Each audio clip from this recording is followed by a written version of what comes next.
Okay, this is Cameron McEwen and Bob Dobbs, and we're doing our 33rd episode, and we're on page 27 of my book on Trump, and we're looking at the Jean Baudrillard quote that starts at the top. Well, yeah, just at the top of the page. Mm-hmm. So I say, however, there was one writer who was noticing the disappearance of medium and message in quotes, at approximately the same time as McLuhan. The following is an extraordinary quotation from Jean Baudrillard. So I'm going to... let me just say there that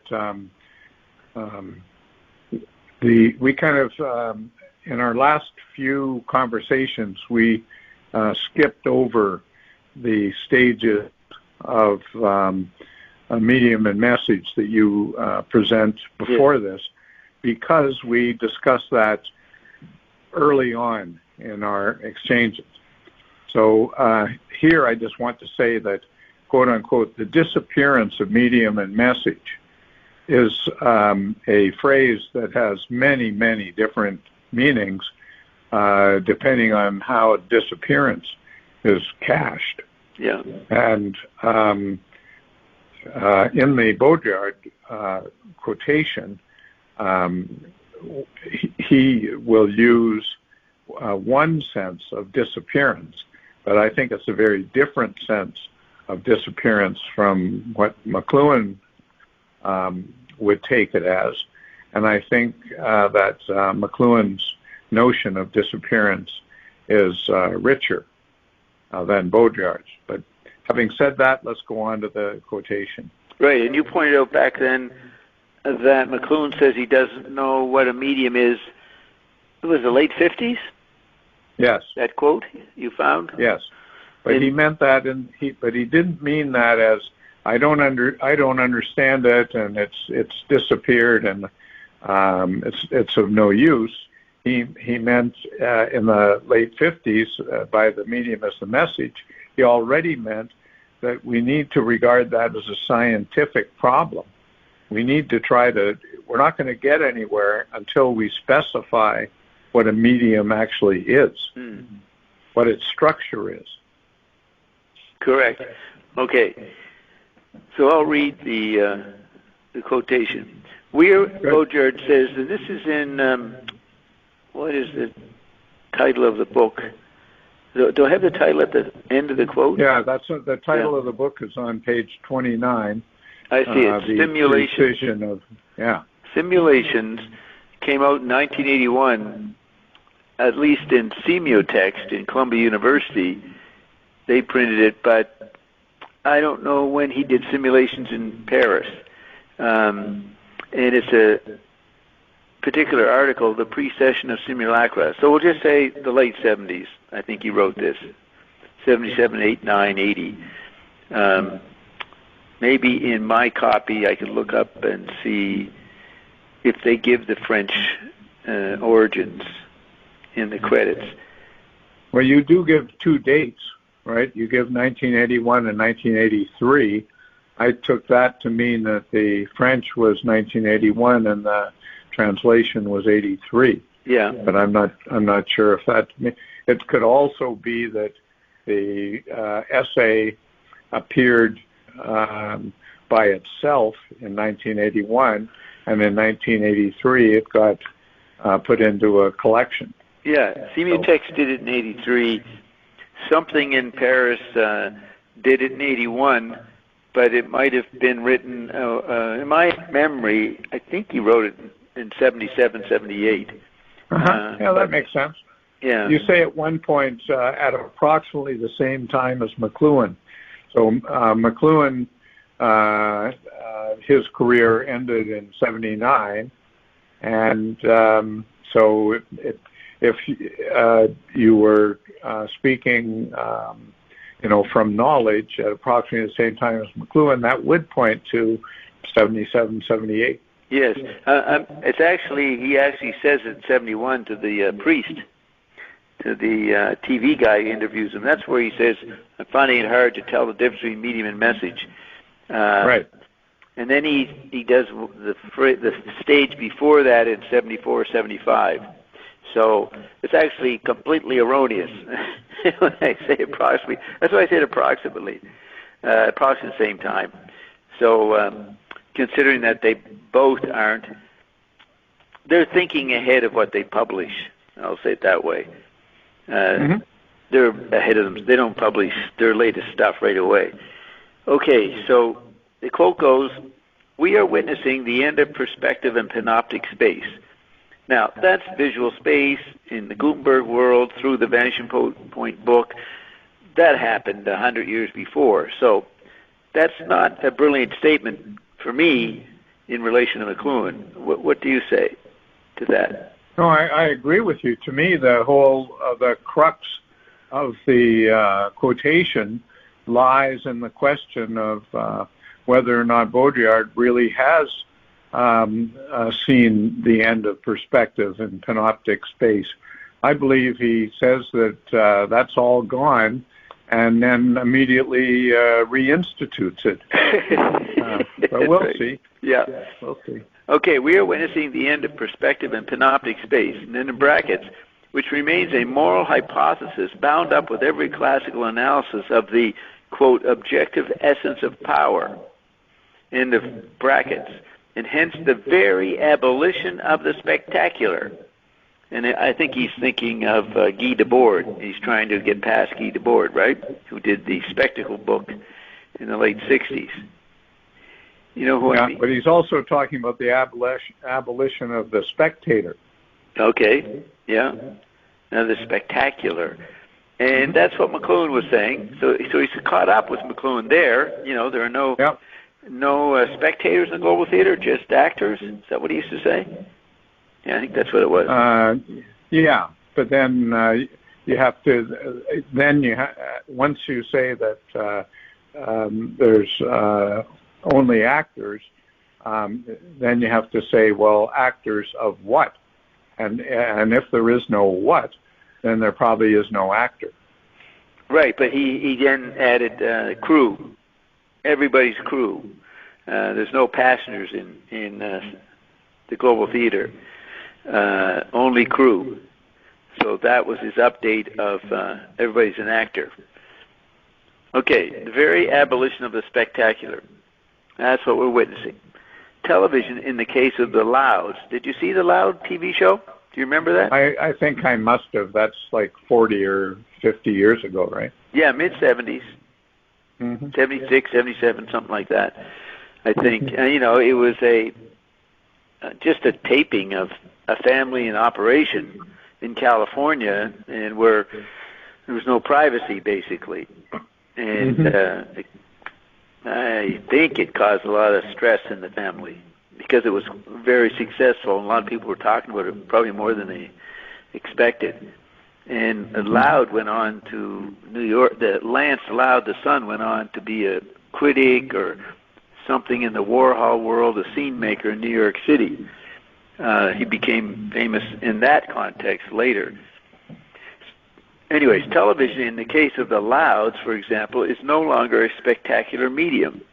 We are no longer in the society of spectacle, that's Guy Debord's title, which the Situationist talked about. Now, Baudrillard was the editor of the Situationist. Did you know that? No. Yeah, so the Situationist ran around the late 60s, and they peak with the protests and that in May 68. The Situationists were the ideologues, the anarchistic ideologues that got a lot of attention in that period in May 68. Well, Baudrillard, whatever they were doing on the level of publication, Baudrillard was the editor. So he was hanging out with the Situationists. So we are no longer in the society of the spectacle, which the Situationists talked about. Nor in the specific types of alienation and repression which this implied. The medium itself is no longer identifiable as such, and the merging of the medium and the message, he puts McLuhan in brackets, is the first great formula of this new age. So the formula is not the medium is the message, the merging of the two. Isn't that different? from saying the medium is the message? Well, yes, it's very different, because as McLuhan would say, the gap is where the action is. McLuhan would say that the problem here is that Baudrillard is slipping into the non-structural. When he says that, he started the paragraph by saying, we're witnessing the end of perspective in panoptic space. And that ends in a dot. It ends in a non-differentiated punctuation that then is supposed to be the reality of the space leading to that point. So he starts off by saying, we're witnessing the end of that, and then at the end of the paragraph he says, oh, but there's the medium and the message are going to merge into some point, right? So we at least in my reading, he reinstitutes perspective and panoptic space at the very moment that he says that they've disappeared. Right. He's thinking of medium in the first meaning that McLuhan had in the 50s, the object, the TV set sitting in your living room. And there he's right. But it doesn't. But that doesn't mean that the medium and the message have coalesced, right? Well, the medium is the figure, the TV, and the message is what the TV does to people. He doesn't see that McLuhan, a little later, said the medium was the environmental technologies already in the society that television is affecting. So it's But McLuhan, I mean, there's two different. There's probably a whole bunch of different contexts that need to be referenced here. One is, what is Baudrillard saying, and why is he saying it? Another is you write about McLuhan. So when McLuhan was talking about TV sets or radio, let's say, as a medium in the 1950s, he was not saying that we need to take these things in a literal sense.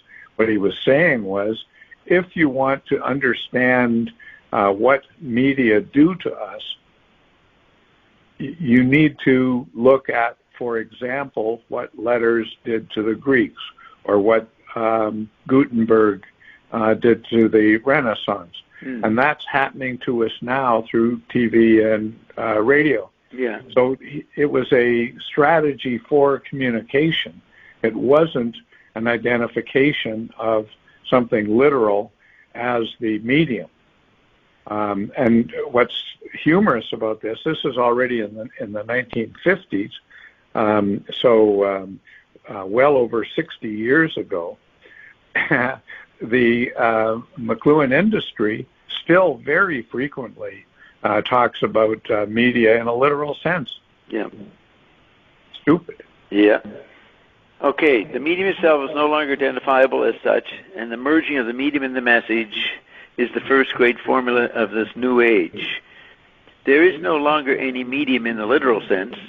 It is now intangible, diffuse, and diffracted in the real, and it can no longer even be said that the latter, that would be the real, is distorted by it.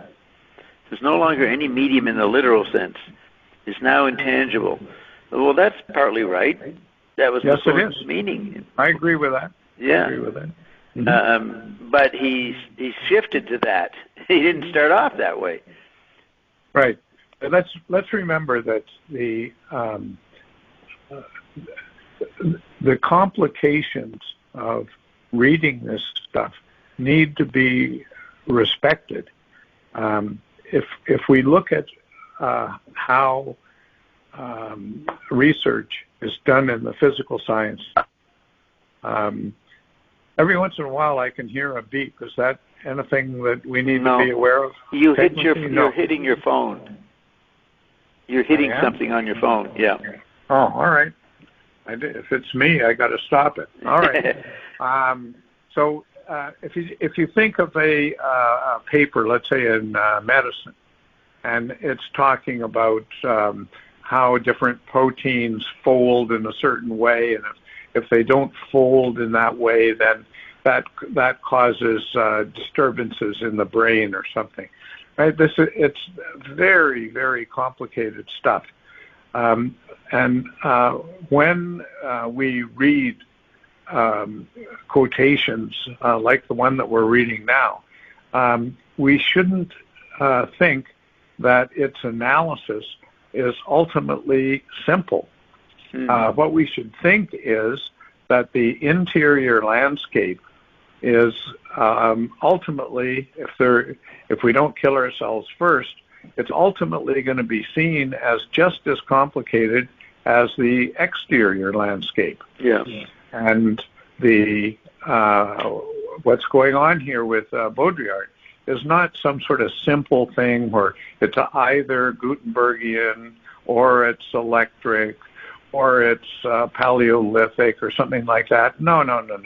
It's he's thinking out of a very, very complicated formula, and the best we can say now in terms of the exact analysis is that there seem to be different properties in what's going on, and those properties are the clues that we need to follow if we're going to really understand what's going on.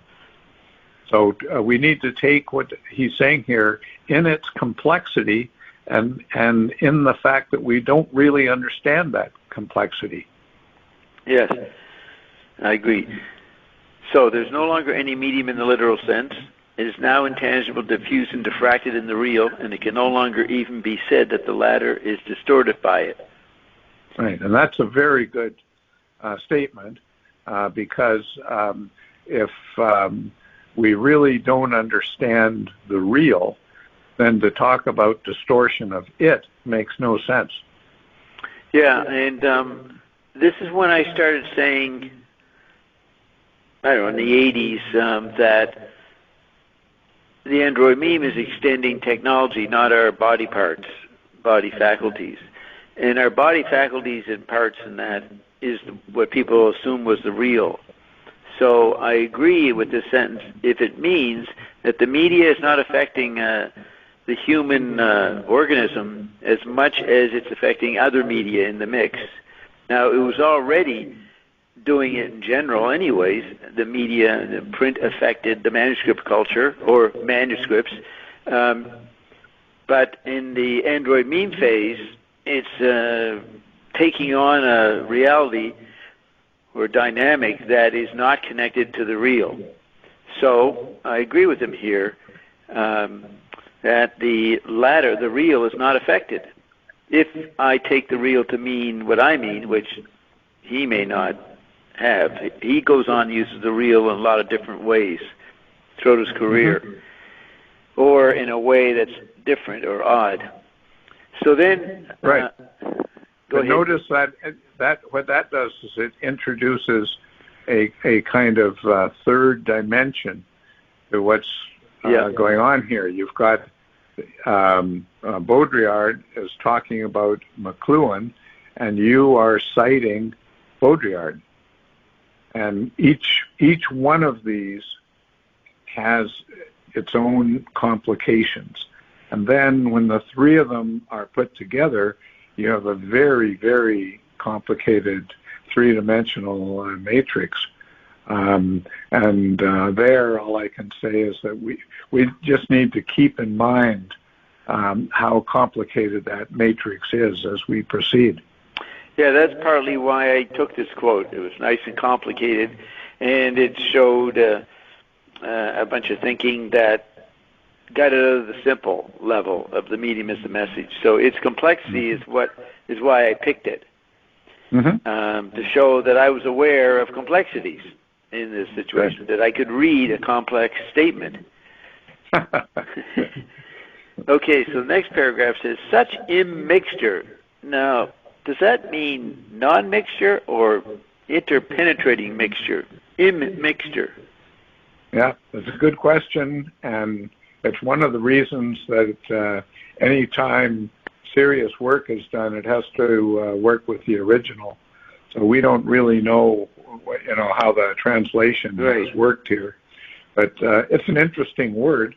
Yeah, and it's interesting exactly in the ways that you just indicated. That's right. So Baudrillard's doing pretty good in what I think is going on in that period. So such immixture, such a viral, endemic, chronic, alarming presence of the medium. That's a good list. Viral, chronic, alarming. Without our being. But he's just said that the medium has disappeared. Yes. And now he says in the paragraph ahead, he says the medium itself is no longer identifiable, and now he's saying presence of the medium. Yeah. So he's either is badly translated, or he's kind of a sloppy thinker. Or, in my view, neither one of those, but instead there is a kind of complicated formula going on here where we can see its effects in this text, but we don't really have a good handle on what is generating it. Right, and it's very hard to talk about. Yeah. Okay, such a mixture, such a viral, endemic, chronic, alarming presence of the medium, without our being able to isolate its effects, spectralized, like those publicity holograms sculptured in empty space with laser beams. What is that? The publicity holograms, is that the effect of the TV, computer, satellite mixture? No, I don't think so. I think he's saying that we're in an environment that is produced in a technological way that gives us evidence of a medium, but we can't get a handle on it. He immediately goes on to say the dissolution of TV into life, dissolution of life into TV, an indiscernible chemical solution. So he's saying that once he says basically that there is no real in the preceding paragraph, now what he's doing is he's saying, what is it like to live in a situation where there is no real? Yeah. And that's what he's describing here. Right. So like those publicity holograms, and there weren't too many experiences of the publicity hologram at that point, like those publicity holograms sculptured in empty space with laser beams, the event filtered by the medium, that's not a good statement. That's the old thing, The medium is altering. So I'm speaking, so I'm altering what I'm saying because I'm speaking. The event filtered by the medium. But then he defines that as the dissolution of TV into life, the dissolution of life into TV. Nobody thought that when they were reading, we'll call it simple McLuhan in the 50s. They didn't think of the dissolution of life into TV, right? Mm-hmm. They might have thought it 10 years later after a couple of LSD trips or something. And he does begin in the late 60s talking about the technologies coming alive. But so spectralized. Go ahead.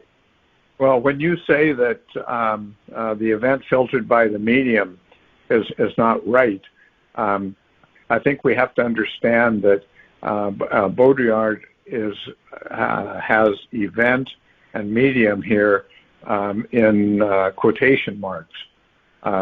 There are no quotation marks in the translation that we have, and I don't know about the French original, but I know that when he's talking about an indiscernible chemical solution, when he's talking about the dissolution of life into TV, etc., he's not saying event as some sort of factual event in front of us, and he's not talking about medium as if that could be identified.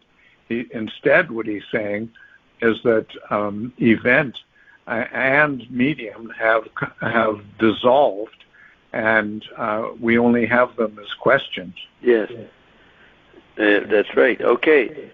Can isolate its effects, spectralize, like those publicity holograms sculptured in empty space with laser beams, the event filtered by the medium, the dissolution of TV into life, the dissolution of life into TV, an indiscernible chemical solution. Then a colon, then it says, we are all louds, doomed not to invasion, to pressure, to violence, and to blackmail by the media and the models, but to their induction, to their infiltration, to their illegible violence. That's a pretty good statement. We are all loud. Very good. I like that a lot. Yeah. We are all louds, doomed not to invasion, to pressure, to violence, and to blackmail. So all the maybe assumed pressures or effects of the media, and they are not that. That's what's important. There's some other weird thing going on. What he's talking about is the disappearance of the literal. Yeah. If you don't have literal persons and literal media, then you can't have invasion, pressure, and violence and blackmail. Those things are once they. Those things are what? You flipped out. Oh, can you hear? Only now. So repeat that sentence. Oh, okay. What I'm saying is, he's saying doomed not to invasion, to pressure, to violence, to blackmail. The reason for that is that when the literal has dissolved, then you can't have those things anymore. So this is when he then says the violence is illegible. That's exactly right. That's as you said, a very good statement. It's what? Last word? A very good statement. Yeah. Am I in my old age and dotage? Do I not pronounce my words? No, properly? your phone is slightly altering. You didn't move, did you? You're where you were. Mm-hmm. You're sitting there. Yep. Yeah. Yep. Same phone, same chair. We had this happen last week, I think. It starts to drop out a little bit. So I'll just call it. Our house is terrible. Sometimes it's only one.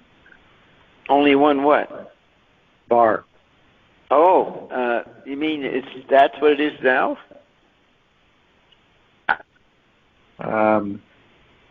No, I got 2 bars at the moment. Oh, okay. So that's why I have to ask you to repeat yourself. Nothing wrong with you. Okay. It's the phone. Okay. Right. And to blackmail, doomed not to invasion, not to pressure, not to violence, and not to blackmail by the media and the models, but to their induction. Doomed to induction, to their infiltration, to their illegible violence. That can't even be translated as so accurate. Illegible violence. There's violence, but it's pretty hard to tell who's doing what to who.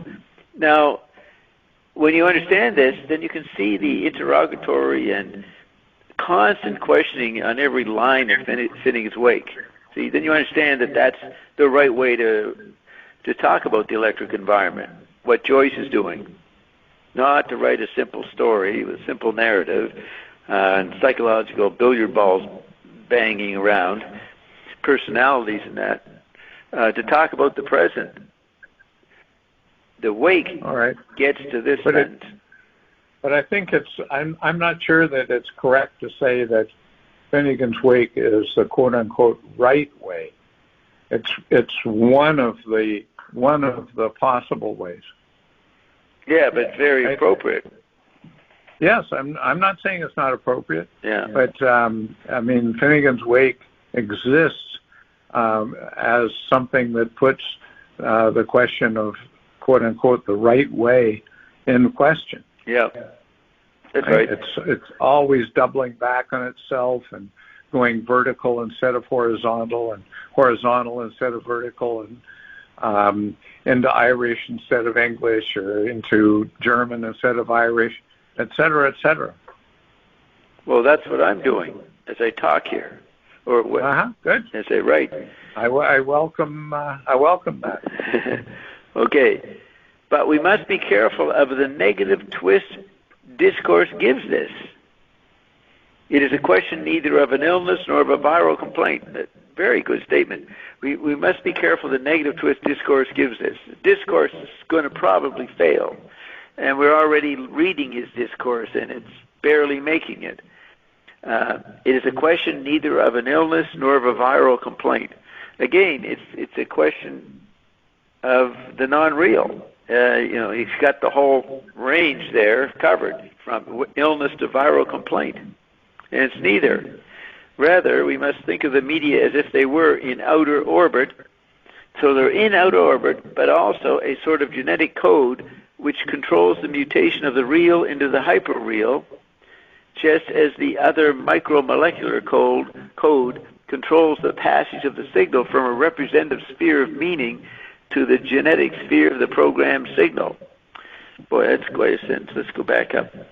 Rather, we must think of the media as if they were in outer orbit, a sort of genetic code which controls the mutation of the real into the hyperreal.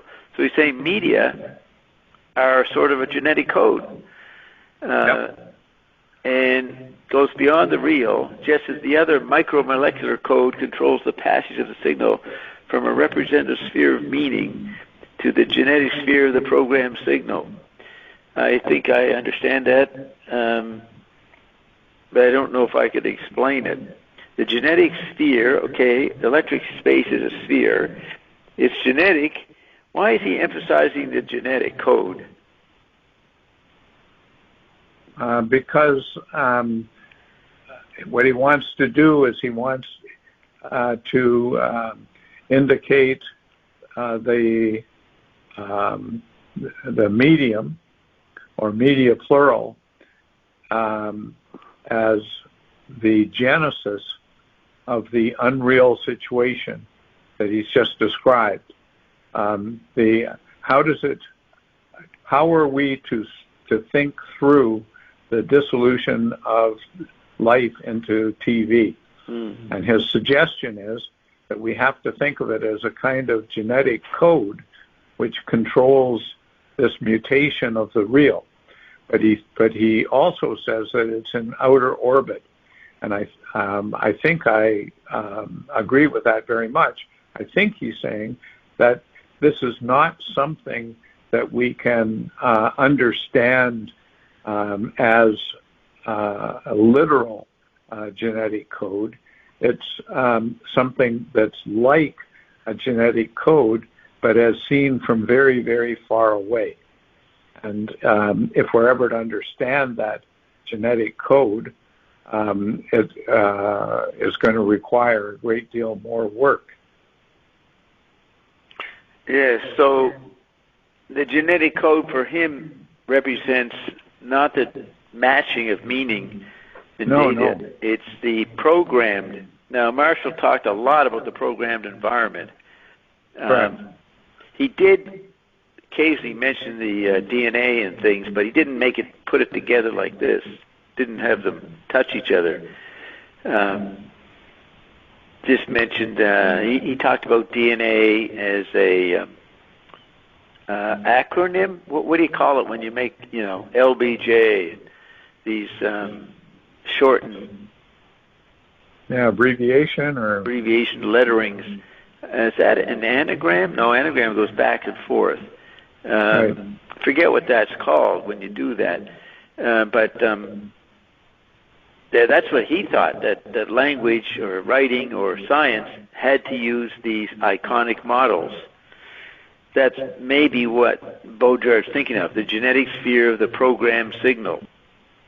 Because a programmed signal can be something that's informative, has meaning, but he's making it part of the genetic area. Right. But the most important thing, I think, in the sentence is that when we look at genetic code, we shouldn't think of, genetic code, that's biology, that's DNA, and all that sort of stuff. We need to see the genesis in genetic code. And so the question that's being posed is, what is the genesis of this dissolution of TV into life and life into TV? And that genesis has to do with origin. So it's not the case that we can say, well, we know what TV is and we know what life is, and so we're talking about the interaction of these two known entities. And no, the word genesis indicates that the relation of the entities is original. We can't take the two pieces or entities to be as something that we're going to relate through the code as a secondary matter. Instead, the genesis indicates that it's a primary or an original matter. And so trying to understand the genesis of the hyperreal as something original is a very interesting question. Yeah. And this is an example, say college students 10, 15 years later, after the baby boomers who read McLuhan, this appeals to them, and it's a lot more complicated than McLuhan's writing, though for most people they thought they couldn't understand McLuhan, so it seemed complicated. But once you got familiar with McLuhan or figured out most of it, it was very simple compared to these kind of statements. So that's part of Derrida and the postmodern writers is they, I don't know what you say, they use more words, they complicate it, they got good metaphors, they take advantage of the genetic world that's happening around people. So, right. But we have to understand that one of the things that's going on here is that Baudrillard, when he's writing, is thinking. He is trying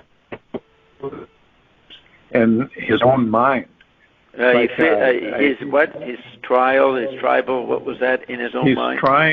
He's trying to work out these problems in his own mind. Yeah. Right. So it's not a translation of McLuhan, except in the sense that when McLuhan was writing, he too was trying to figure out stuff. So it's not a matching between two things. Rather, it's a parallel between two people thinking. Yes, and McLuhan was not trying to write cleverly. This is more clever writing. So he's thinking self-consciously about himself, and McLuhan wouldn't be doing that. He would be looking at the environments in a kind of a simple way, not with postmodern schizoid complexities that people enjoyed. Yeah, McLuhan distrusted this way of thinking. Yeah, he thought, and I think there's some truth to this. He thought that it was easy to get into to sort of relax into these complexities, as if the complexities could be taken as the answer to the the needed investigation. No way. Right. Okay, so I think we've covered that. I'll just reread it. Rather, we must think of the media as if they were in outer orbit, a sort of genetic code which controls the mutation of the real into the hyperreal, just as the other micromolecular code controls the passage of the signal from a representative sphere of meaning to the genetic sphere of the program signal. Genetic sphere of the program signal. So what's appropriate here is juxtaposing outer space and inner space, Yes, that's good. That's a good point. Yeah. Outer trip. What's he say? Outer. If I just move it, it goes away too far. Where are we?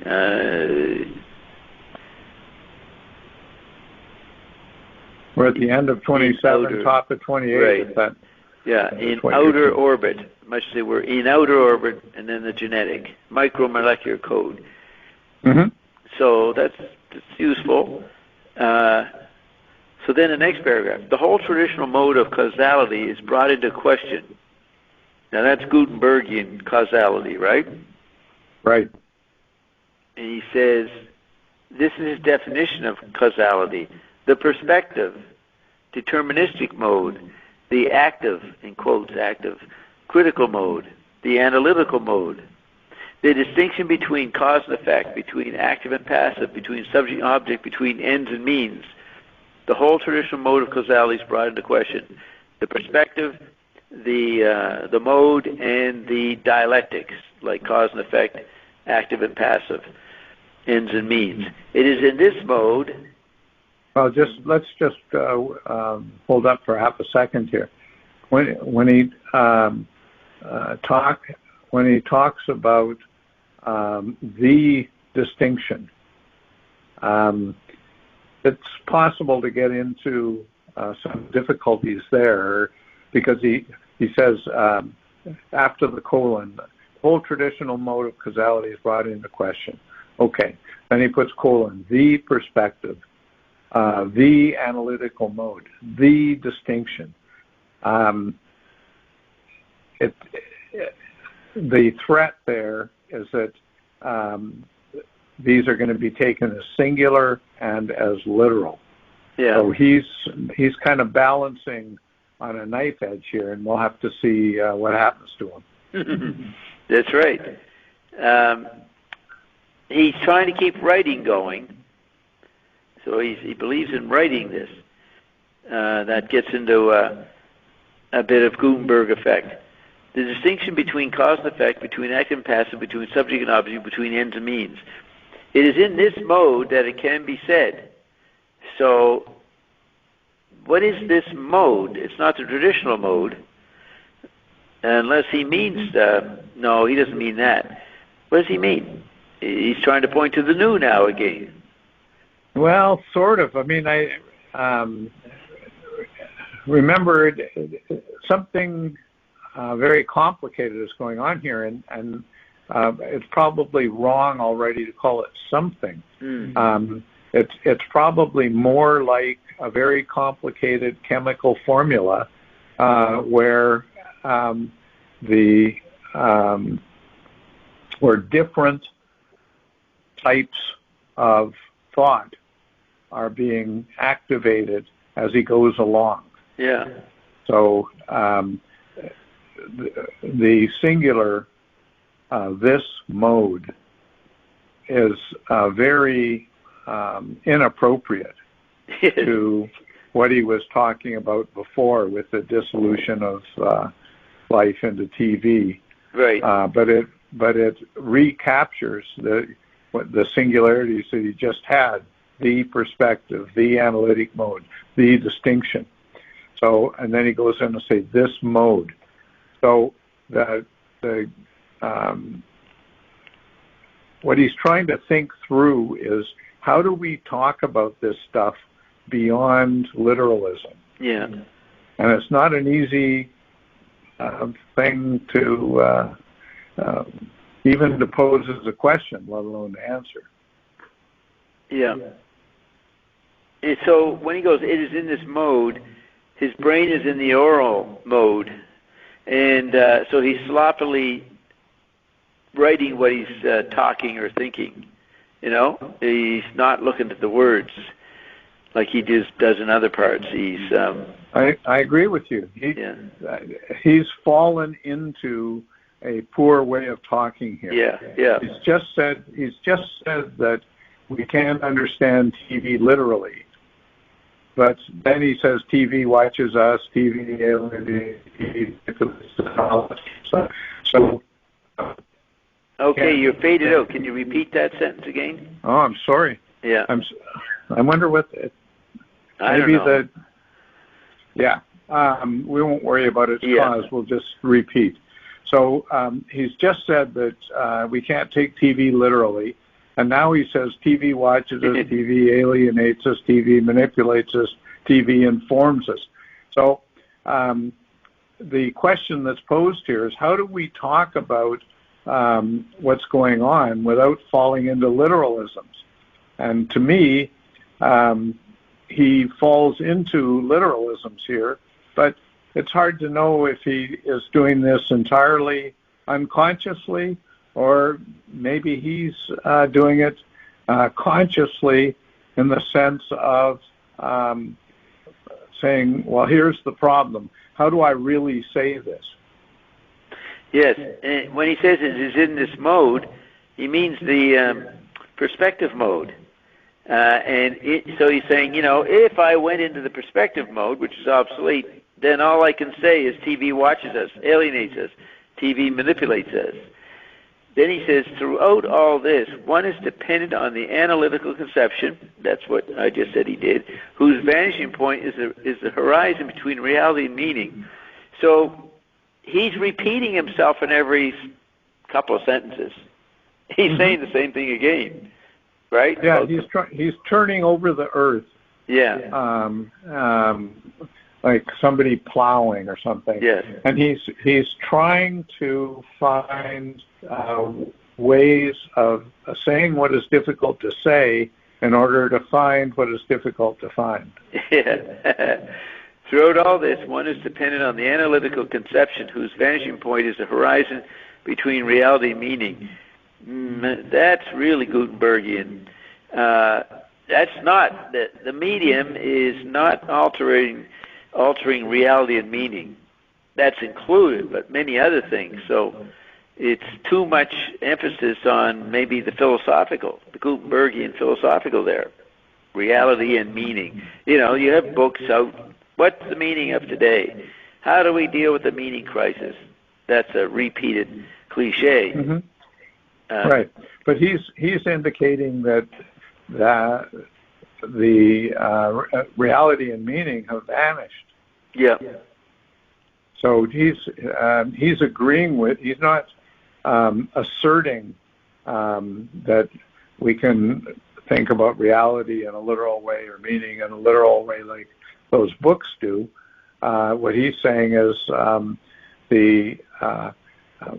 it's very difficult to use words in a situation where life has dissolved into TV. Words belong to the prior regime, you could say. Yeah. So now we're in a new regime, or we think we're in a new regime, or it appears we're in a new regime, or we are somehow forced to think about a new regime, but we don't know how to do it. Right, and he's constantly repeating the problem. He's aware of the problem. And, of course, then if he was a full McLuhanite, he would quote Finnegan's Wake to show that Joyce was already aware of it. Yes. It's good to give that perspective, remembering of someone years ago having to write his book the way he did to get this point across. It's hard to write a book anymore. Right. But at the end of his life, McLuhan was reading a lot of Heidegger, and he really liked Heidegger's recourse to the pre-Socratics. So we could say that these problems were thought years ago in Finnegan's Wake, but they were also thought more than 2,500 years ago by the pre-Socratics. Yeah. Or at least it's arguable. I don't want to assert that as somehow it's obviously true or right. So, being well versed in McLuhan, we can see how to analyze this so far. We see the problem he's created for himself because he wants to write. But let's see if he can get somewhere. I think he tries to. So he's really showing the cul-de-sac, right? He's showing the cul-de-sac. Yes, sir.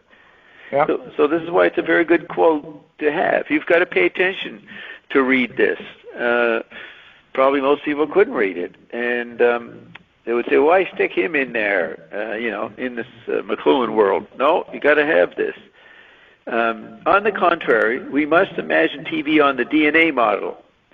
as an effect in which the opposing poles of determination vanish according to a nuclear contraction or retraction of the old polar schema, which has always maintained a minimal distance between a cause and effect between the subject and an object. There he is, repeating the cul-de-sac. Precisely the meaning gap, the discrepancy, the difference, the smallest possible margin of error, irreducible under penalty of reabsorption in an aleatory and indeterminable process which discourse can no longer even account for, since it is itself a determinable order. Talk about describing the cul-de-sac. This is quite interesting in that sense, isn't it? Mm-hmm. No, it's well done, I believe. Yeah. Even though he's missing something. On the contrary, we must imagine TV on the DNA model. Now, why would we have to?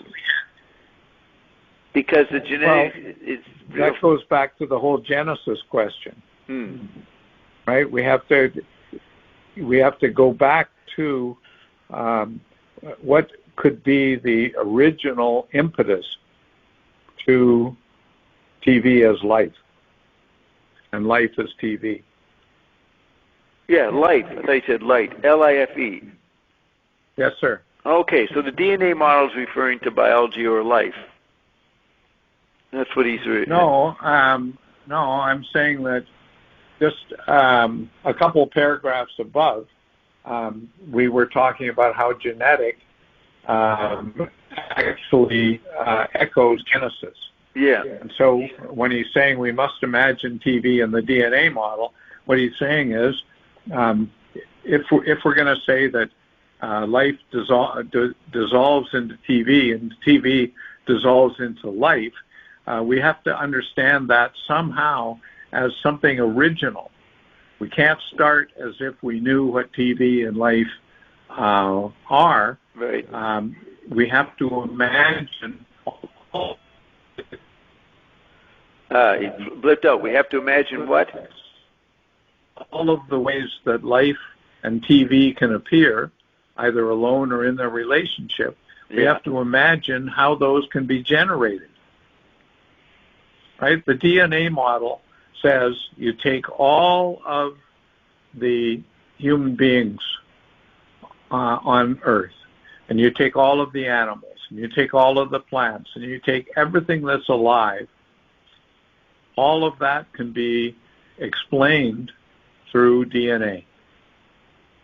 And so what he's saying here is that if we're going to understand where we are in life, we're going to have to understand complications on that kind of model as some kind of original genesis that can generate all of these complications. Yeah. Well, wouldn't the cul-de-sac generate all these contradictions? No, the cul-de-sac is the result of our complete inability to understand these complications in their genesis. So all we're left with is a kind of universal blank, and that's what the cul-de-sac is. Yet there's making projected on it by humans. Yeah. Oh, yeah. Well, I mean, humans, because they can't and won't live in the blank, then they revert to living in the Gutenberg galaxy, which of course is inappropriate and generates all kinds of problems, but that's what we decide to do. Right. Okay. On the contrary, we must imagine TV on the DNA model as an effect in which the opposing poles of determination vanish according to a nuclear contraction or retraction of the old polar schema, Gutenberg, that's all Gutenberg, which has always maintained a minimal distance between a cause and effect between the subject and an object. Precisely the meaning gap, the discrepancy, the difference, the smallest possible margin of error, irreducible under penalty of reabsorption in an aleatory and indeterminable process, more nothingness, which discourse can no longer even account for, since it is itself a determinable order. Okay, that makes sense as you read it. Mm-hmm. And then if I want it's a kind of definition of the cul-de-sac. Yeah, he keeps doing this. And so I understand what he's saying, but I don't feel the need to put it into my words. I get his words. And my words are just saying, well, that's the cul-de-sac. Okay. Mm-hmm. Okay, the next paragraph.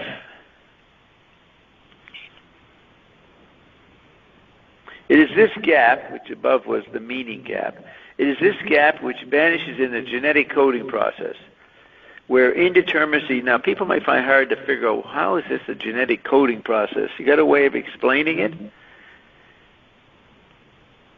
Well, I mean, that's what we've been talking about. I think in genetic coding process, you have to understand genesis. You have to understand that he's not talking about literal genetic coding. He's talking about the what might be called the parallel genetic coding of reality in a situation where reality, according to all of our old codes, has disappeared, has dissolved.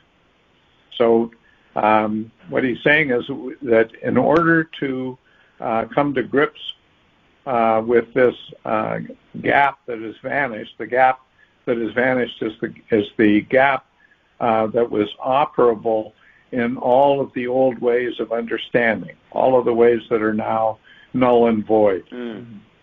So he's saying that if we're going to understand where we're at, we also have to understand how the cul-de-sac came about.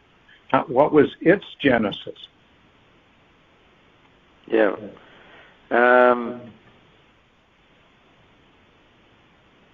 Okay, I want to see if he says anything new here, this paragraph. I doubt it. He's going to repeat himself again. Maybe. Beg your pardon? Maybe.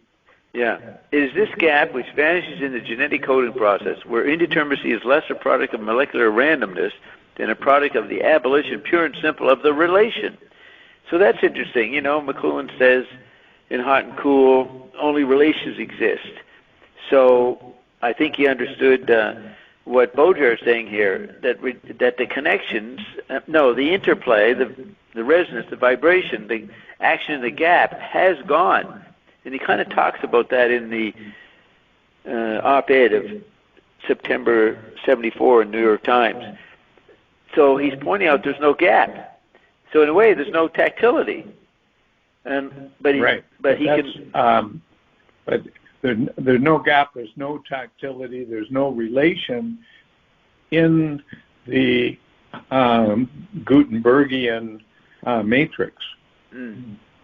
And the whole question is, how are we going to account for that disappeared matrix as a way of potentially finding a way to recount where we are now? Yeah.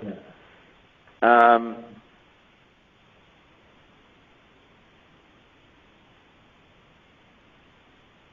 inclined to say he's failing here, but it's important to point out, I don't think, so someone who's read McLuhan should find this very useful, because they should note the wrestling with the idea, concept of the gap. That's a big McLuhan word. So it's important to see how Baudrillard recognizes that and talks around it or through it or something. And can't get out of it, but let's see. It is this gap which vanishes in the genetic coding process, where indeterminacy is, remember at the end of Laws of Media, the media landscape can't be controlled nor recognized. What was it? What was the 2 points? The end of Laws of Media. Unchartable. It's unchartable, the sea we're in. That's a simple way to say what he's doing here. It is this gap which vanishes in the genetic coding process where indeterminacy is less a product of molecular randomness than a product of the abolition pure and simple of the relation. Now, this is good talking to the quantum physicists. I don't know if they would recognize this. You know, the principle of indeterminacy is less a product of molecular randomness. I wonder if that's literally out of their book, the quantum physicist book, Quantum Mechanics. And it's not. Maybe, but yeah, it's not a product of the abolition, pure and simple, of the relation. And it's less a product. Oh wait, it's less a product than a product. Oh, it is.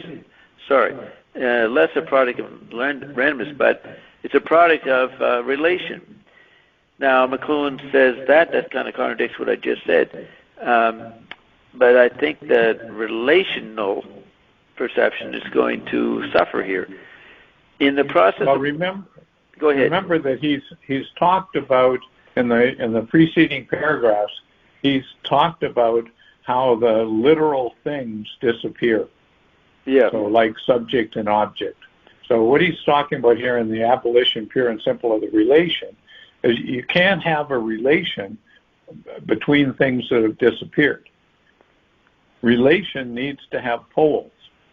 And so he has talked about the disappearance of poles, and I believe he goes on to talk about that more. Yeah. And it's correct that the world of Gutenbergian perception is inherently dualistic, but it's dualistic in a way that implies a monistic solution. So for McLuhan, when he's reading a text, he always wants to know if it's either dualistic or monistic, because either one of those points to Gutenberg. Right. So, the gap here is Gutenberg. That's Baudrillard's bias. That's right. But what I want to point out here, and I think it's sort of the subtext of what you've been saying, is that Baudrillard is giving us an example of thought in action. He's always going over the same things. He's looking to see if there's a slight variation that might be interesting to follow up. Yeah. That's what thinking does, real thinking, and that's what real writing does. And so the reason that it's important to have a quotation like this in the middle of considerations of McLuhan is that in reading McLuhan, we always need to bring some notion of thinking to our reading. And by and large, when people have read McLuhan, they have approached him as if they knew very well what thinking was. And then when they read McLuhan, either they don't find any thinking at all, which is what people were charging him with in the 1970s, or they find thinking that is simplistic, that we're going to go beyond McLuhan. So in contemporary McLuhan research, you find phrases like extending McLuhan, right? Are going beyond McLuhan, etc. which is ridiculous in that the reading that is brought to McLuhan and that is then seen in McLuhan is not real thinking. And what you do with McLuhan and what I try to do with McLuhan is we try to say, okay, let's start with a notion of thinking that is very complex. And let's let McLuhan not only be doing that complex thinking, but doing it in a way that can inform and enlighten our notion of complex thinking. Yeah. So then McLuhan goes from somebody who's writing conceivably stupid stuff to somebody who is informative, who is attempting in a situation where communication has become very, very difficult. He's attempting in that difficulty to communicate. Yeah.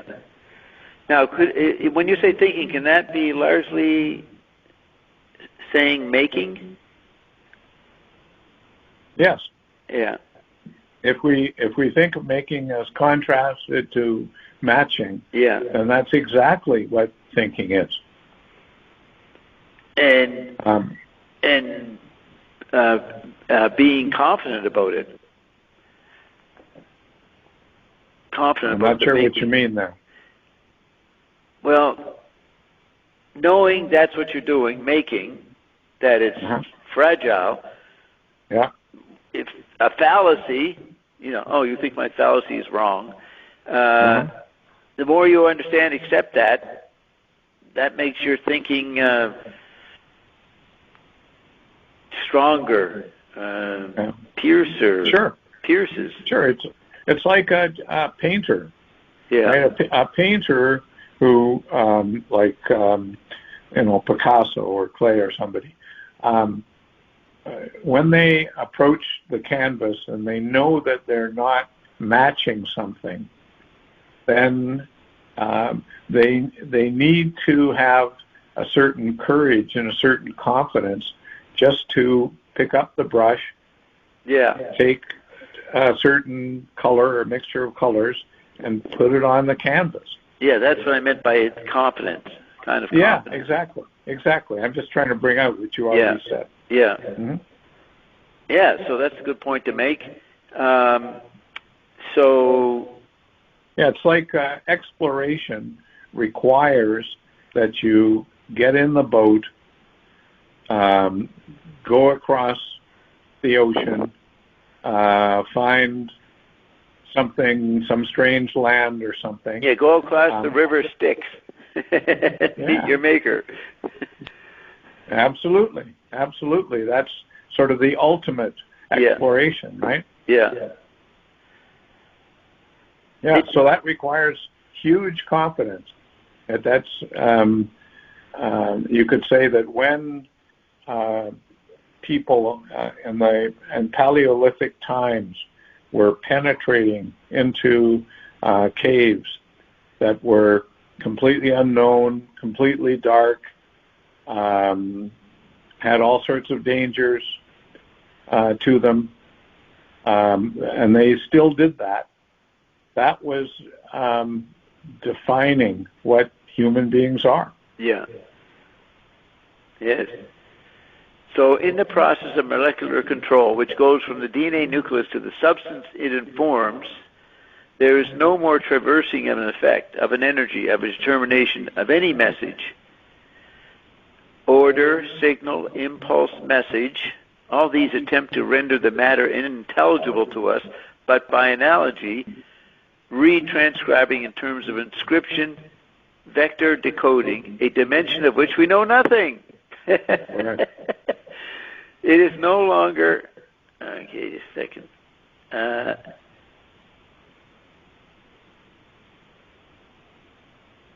It is no longer even a dimension, or perhaps it is the fourth, that which is defined, however, in Einsteinian relativity by the absorption of the distinct poles of space and time. So here he is. Let's say, well, this is what it could be. Nope, not that. Right, erase. Right, erase. Eckhart, the hand that writes the true thing. Only the hand that erases writes the true thing. That's what he's doing here. Now, I think it's still a little mark against him that he can't quote Finneg's Wake. You see, if you can read Finneg's Wake, then you know how to do what he's saying we got to learn how to do. When you know how to read the Wake, you've arrived at what he's hoping to get to, or what he's trying to say. The Wake did it already. That should be, any mediacologist or paramedicologist should know enough about the Wake to say that, to understand, he's redoing Finneg's Wake, just as McLuhan was. though McLuhan curiously got out of the bookish part of Finnegan's Wake and showed it in a larger medium, larger context, larger environment. It was just another desperate attempt by a sophisticated POB trying to deal with the fact that, the electric environment was becoming life. Life was invading him as TV.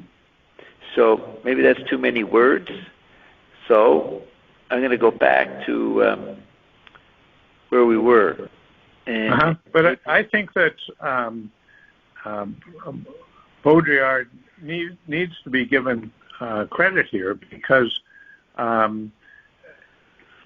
Finnegan's Wake can't be taken as the answer.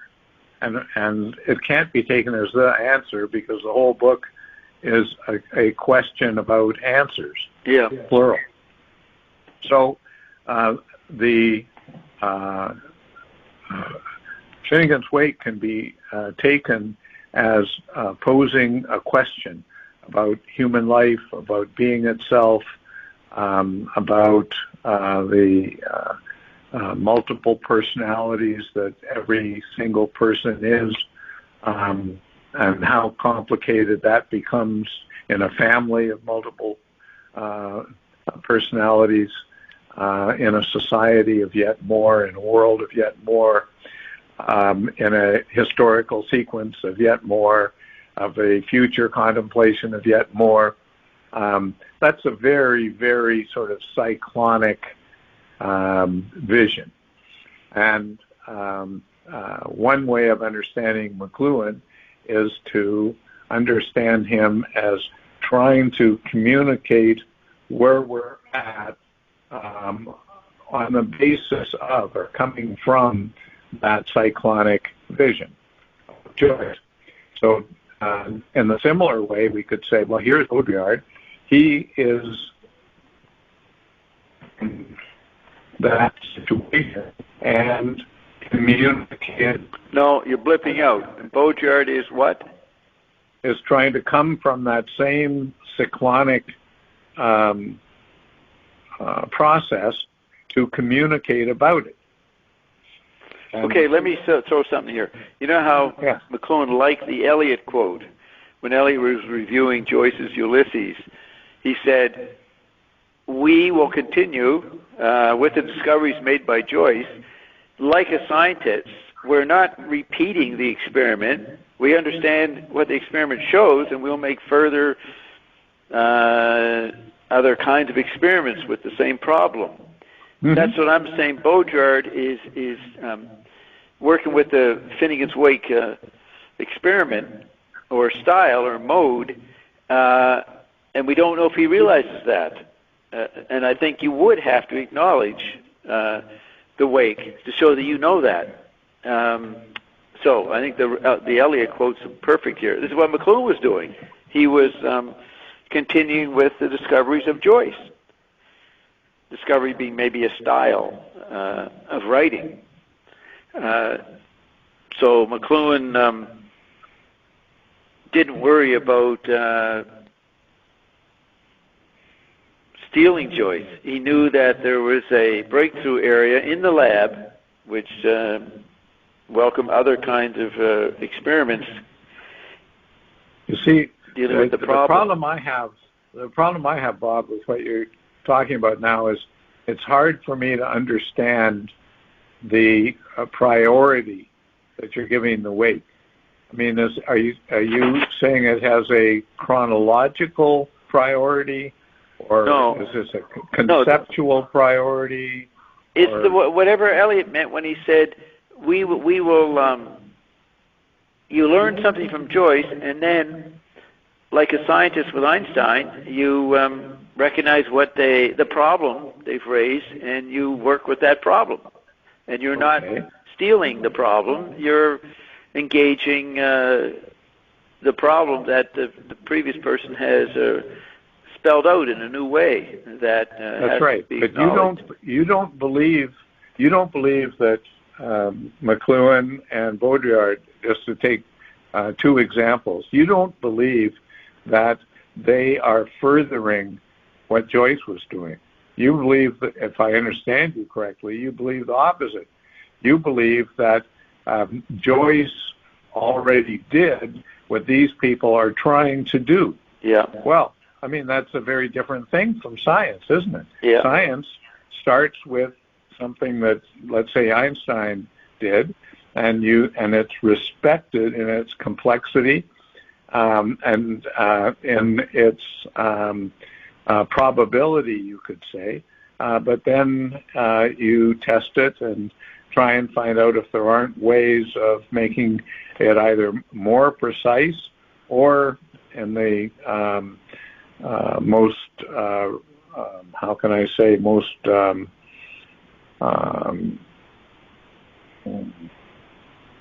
revolutionary way. The whole schema needs to be overturned. Yeah. So, which is what Bolger is trying to do with McLuhan here. Well, you think? I think that he is trying to do that with some of McLuhan's terms. Yes. But whether he's actually doing it with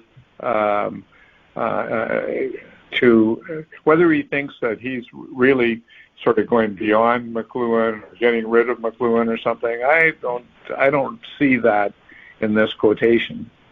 I see him as sort of picking up the ball from where McLuhan left it and seeing what he can do with it.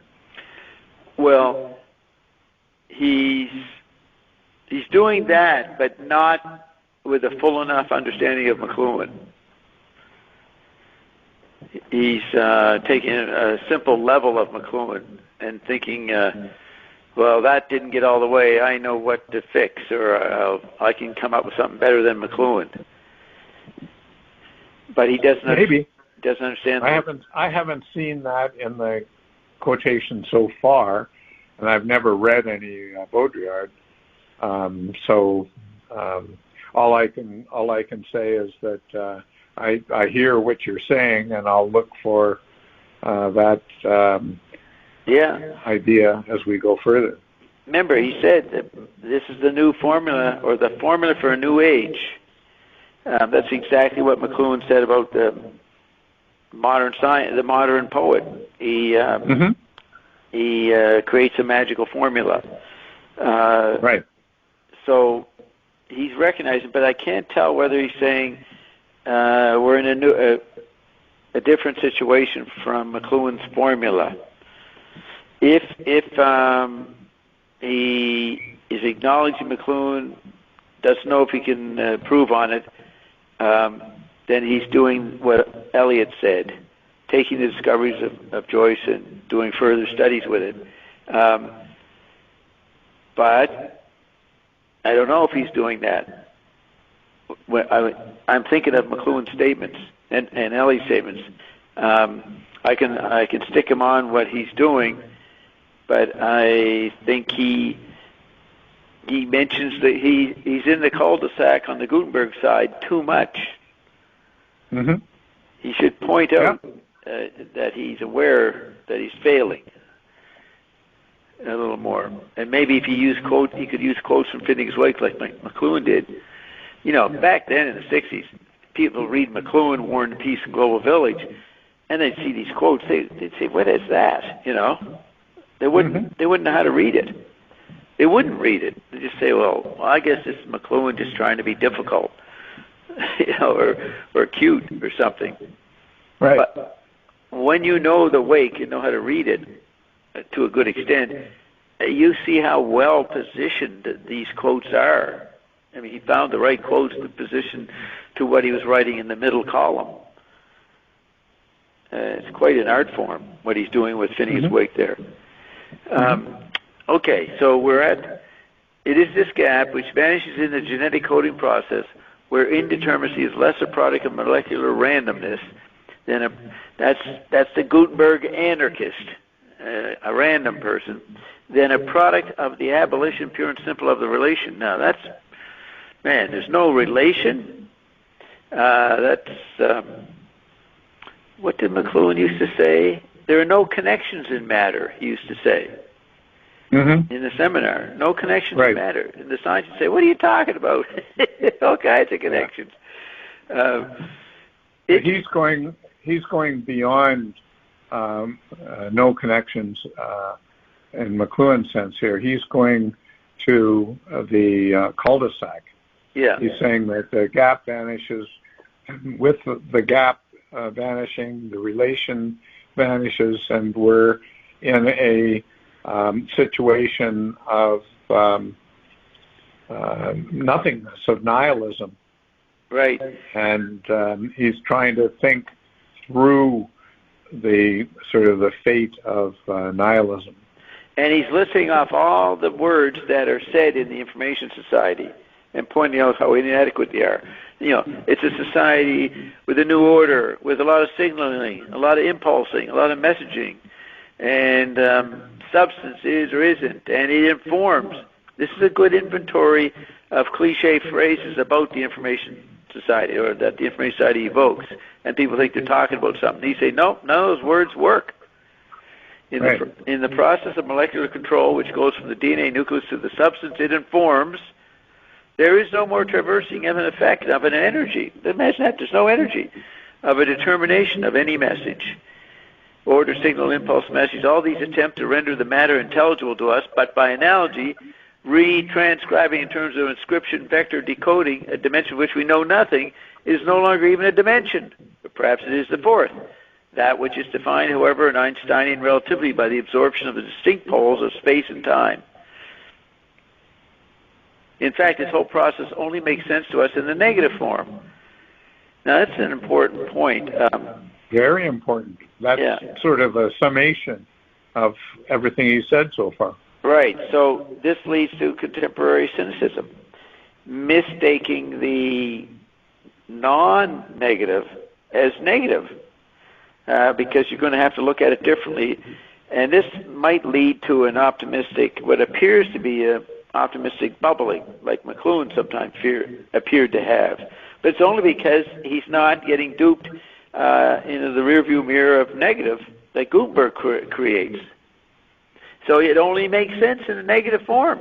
So you get a lot of people writing books thinking they're getting somewhere. I've noticed that's a trend. Well, it's a trend in the baby boom. Books, everything, politics, journalism, art, nothing makes sense. And so then the only way to understand it is to put a negative sign in front of it all. But of course, that doesn't get you anywhere. That just gets you into nihilism. Right, and that's what he meant by the silent majority, or the nihilism of that condition, the silent majority, mistaking annihilation for them and not recognizing, well, they faked the assassination of you. You think you got shot. No, you didn't. If you see, the medium is the mediated part. You're mediated. In fact, this whole process only makes sense to us in the negative form. Coker goes on about the general cynical condition of the peasant, techno-peasant. Mm-hmm. And that is what Trump did. Trump accidentally, consciously projected a positive form by actually being very negative about everything that was going on around him, making fun of his competitors, insulting them. He pushed negative to extremes so that people thought he was a positive force. I mean, the average techno-peasant saw there was something breakthrough or optimistic or energetic in Trump, even though energy is not the right word to use. Okay. But people sense that there's something fake in nearly everything. Did you say something fake? Fake. Yeah. People sense that. Yeah. But they also know that there's nothing fake about their personal identity, their relationship with their family, their need for clean water, their need for clean air, all that sort of stuff. So there's people sense that the people that are running the country in every form, politicians, the journalists, the academics, the business people, the Hollywood. Yeah, exactly, entertainment. People sense that there's something very fake going on there. A huge hypocrisy that nobody's acknowledging, and they don't know how to acknowledge it. Correct. So, but the basis of the fake is nihilism, that where everything has disappeared and nothing is true and nothing is right, some people are desperate for a solution. Yeah. And those people that are desperate for a solution have come into power in various ways, both in the apparent government and in the deep government. Both of them are reactions to nihilism. And the common guy knows that the starting point is wrong. Yeah. That reality has not disappeared. That their relationship with their kids and their wife and their job and the hamburger place and all that sort of stuff is real. So we don't need all of the bullshit solutions to an unreal problem. Yeah, let me say something. Sure. You know that quote? Maybe Churchill or something. I don't know if it was Churchill. In the worst of times or in troubling times, the worst become the most motivated and the good become passive. That quote, that's what, So the average person is the good. He sees the worst are overmotivated out of their mistake. Correct. That's what I believe that's the case, yeah. And the other thing I want to say, this is great. This line, in fact, this whole process only makes sense to us in the negative form. I finally got to something to say, this is Trump. This is what Trump's dealing with, or Trump's expressing. This is, I would say, in terms of, this is supposed to be about Trump, this book. There, where I got to what to say something about Trump from that sentence. You know what I mean? It's the first thing that evoked the Trumpism, the Trump phenomenon. So let's note that, page 28. See, I remember one night a French art critic came, Monday night seminar, and he was sitting back watching what people could say, but every now and then he'd sort of express a despairing something. You despaired about how the world had come. And so Gutenberg, even the way he was sitting, you could see it. And McLuhan said, no, I find meaning everywhere. And the guy said, you're kidding. What are you saying? You find meaning everywhere, because everybody knew there was nothing meaningful anymore, right? That was the cliche nihilism. So here's the quotation you were looking for. Okay. It's from Yeats. From Yeats. Okay. Yeah. And Second Coming. And the quotation is, the best lack all conviction, while the worst are full of passionate intensity. That's exactly what you were saying. That's right. And so that's modern life right there. That's what? Modern life. Modern life. And what's interesting, you weren't remembering when you were saying it that Yeats said it, I don't think. Right. And so you were discovering it or rediscovering it for yourself, and then you find out you're doing it almost 100 years after Yeats saw it. That's the electric eternity of where we keep repeating ourselves in the electric situation we're in. It's simultaneity. It's the big now. Yeah. Okay, that's a good way to look at the now. You can't get out of the now. Very hard to get out of the now. No, impossible. Beg your pardon? It's not difficult. It's impossible. Okay, but nothing separates one pole from the other, the initial from the terminal.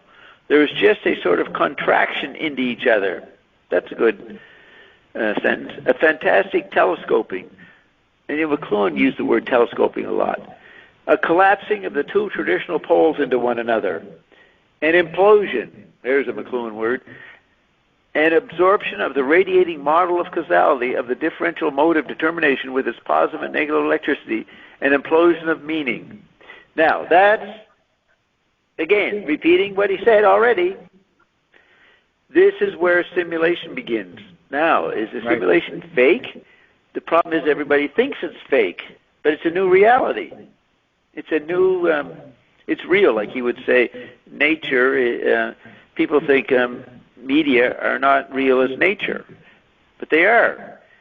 Or this present situation makes it seem that way, and the word fake doesn't apply. Well, just wait a minute. There are different readings of that sentence. This is where simulation begins. Yeah. Right? If we think of the worst are full of passionate intensity, the coming out of the cul-de-sac is, in many cases, simply simulation. And that's because people must exist, but they don't know how to exist. They don't know why to exist. They just exist, right? Yes. The ones, let's say like Obama. Obama is maybe the greatest simulation ever. Yeah. So in that sense, what Baudrillard is saying here is that from the cul-de-sac, there are various types of genesis, and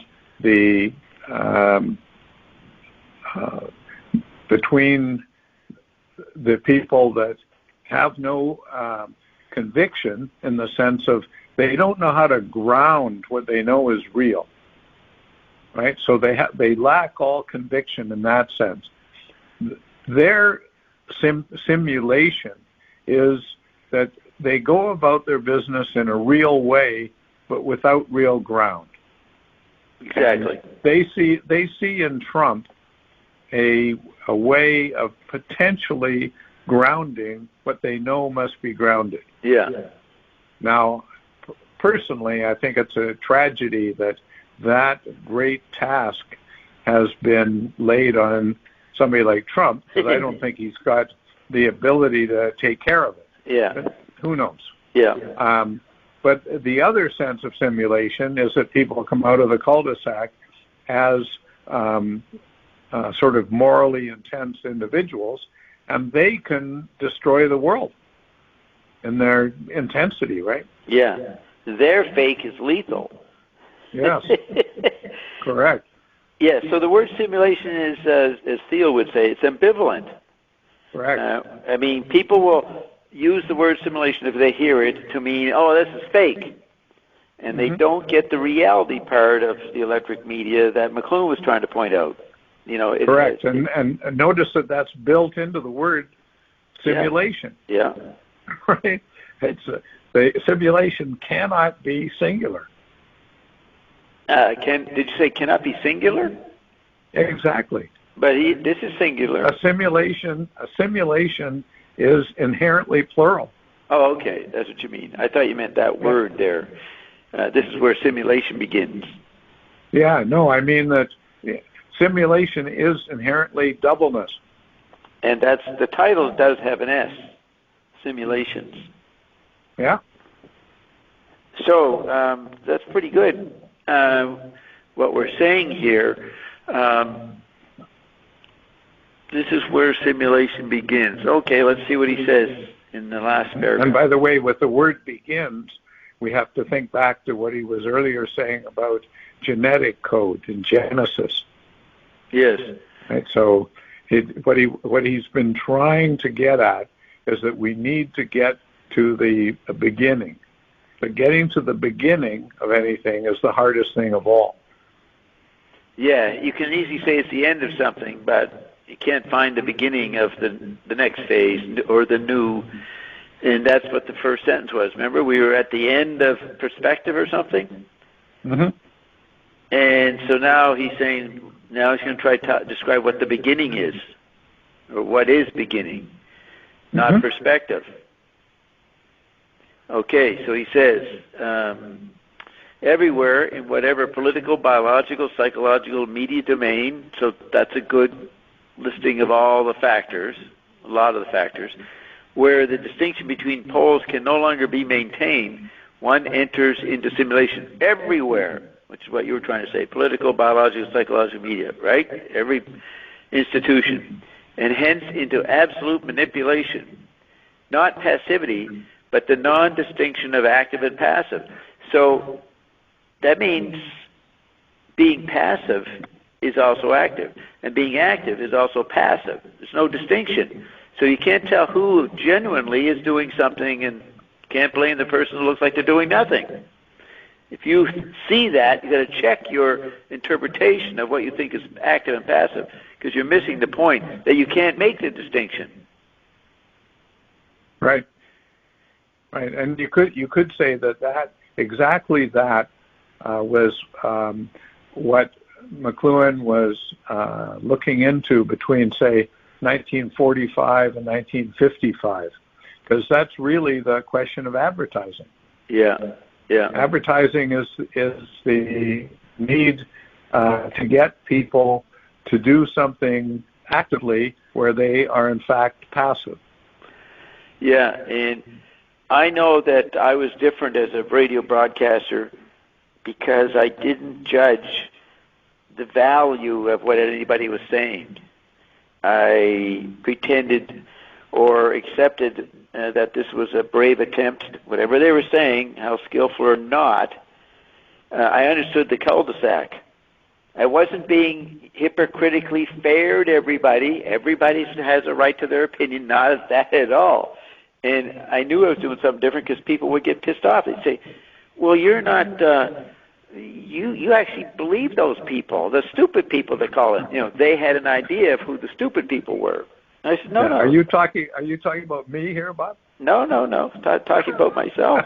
I don't know how you get to come into this. This is a soliloquy here.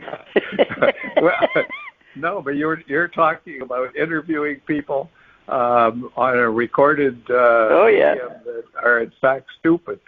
No. Anyway, I just okay. Yeah, you're limiting me. I'm talking about the interacting with callers and that. And yeah, like me.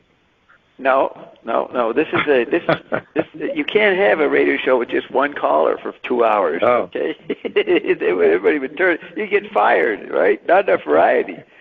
But I'm getting an idea about why people, some like me, some don't like me, because of that fact that I'm looking at simulation as real. I'm not even trying to figure out what is real.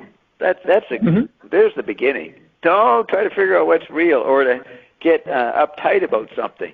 We're still trying to figure out what to get uptight about or what to take a stand on. If I have come up with something to take a stand on, it's very complicated. And right. I think you put your finger on something very important there. Yeah. You as far as I can see, at least since the 1970s, you have acted as a kind of radar station. Yeah. That can pick up all sorts of stuff, and of course, a radar station doesn't say, "Well, I don't like this message. I'm going to turn it off" or something like that. Right. And but you're a radar station that I let it all stick to me. Well, that's right. But you also there is a feedback mechanism where this is a radar station that it improves its ability to pick up on the basis of what's coming in. Yep. And that's okay, hold it. You're blurring out, so restate that again. It's like a AI radio radar station that is able to improve itself on the basis of what it picks up. Right, and this is incredible on this point. Captain Beefheart put out an album at the end of his career, late 70s, early 80s, one of his last albums. It was called Doc at the Radar Station. That's what I am, a doctor at the radar. The radar station is doctor. There you go. You explained beef art. That's a good one. But and improving. Definitely have improved. But what markets to the average fake human, fake citizen, is the debate over issues like talk radio, Rush Limbaugh and those guys. And then the endless debate used to be on Crossfire. That was what was hypocritical.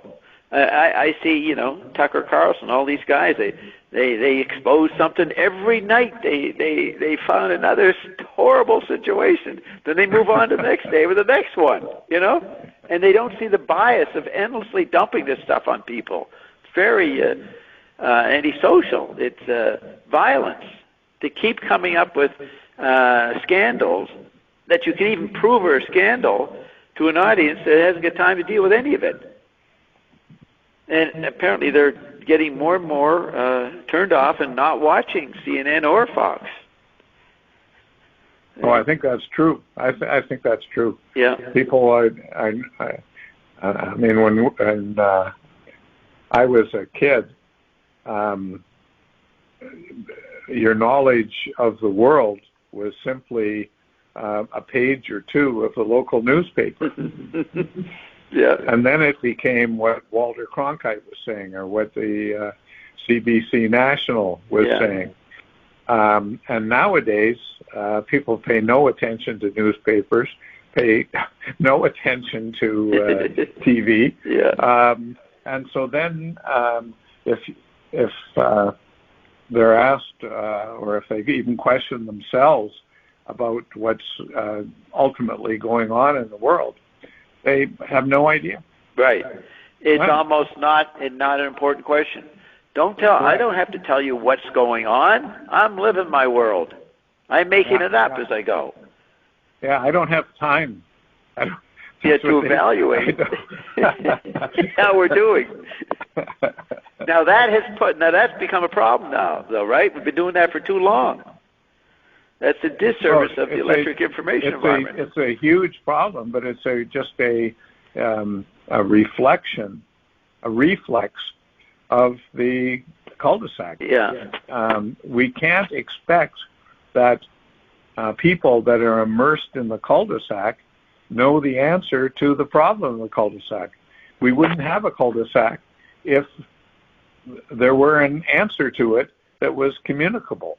Right, and that's the hypocrisy of the information society, is that those who engage in putting out magazines, Louis Lapham, to CNN, to Fox, do not recognize the silliness of their operation.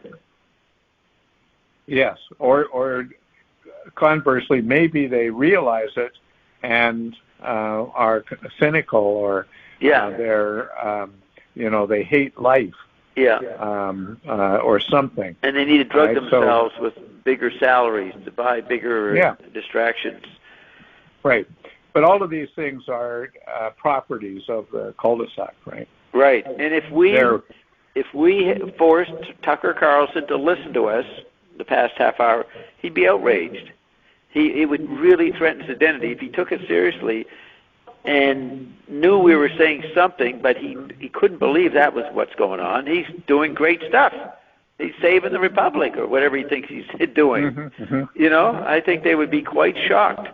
But of all of the people that are on TV, I don't watch Tucker Carlson. I never have, never will. Right.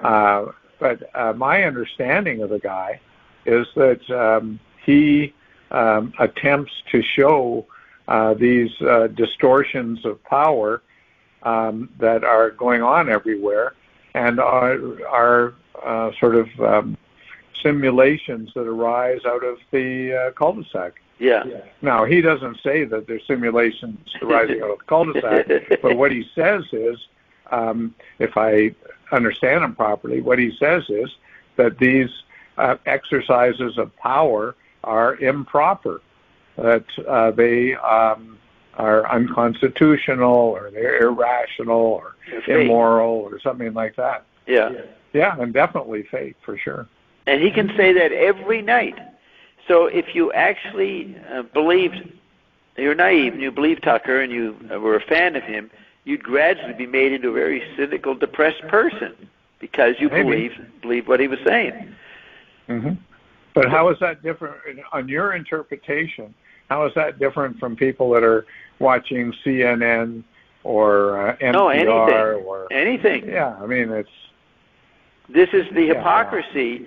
You know, McLuhan was saying at the beginning of this process, turn it off. And you can't turn this thing off. Well, now, majority wishes it could be turned off. For a while, at least. And so that's where McLuhan was the genius with the solution. Yeah, but people are saying, well, I guess we can't turn it off globally, but we can turn it off individually. Yeah. So they just don't watch. But so much of the economy is based on information exchange. You know, what do they say? America, 30 years ago was Bob, shipping out. We don't know. What?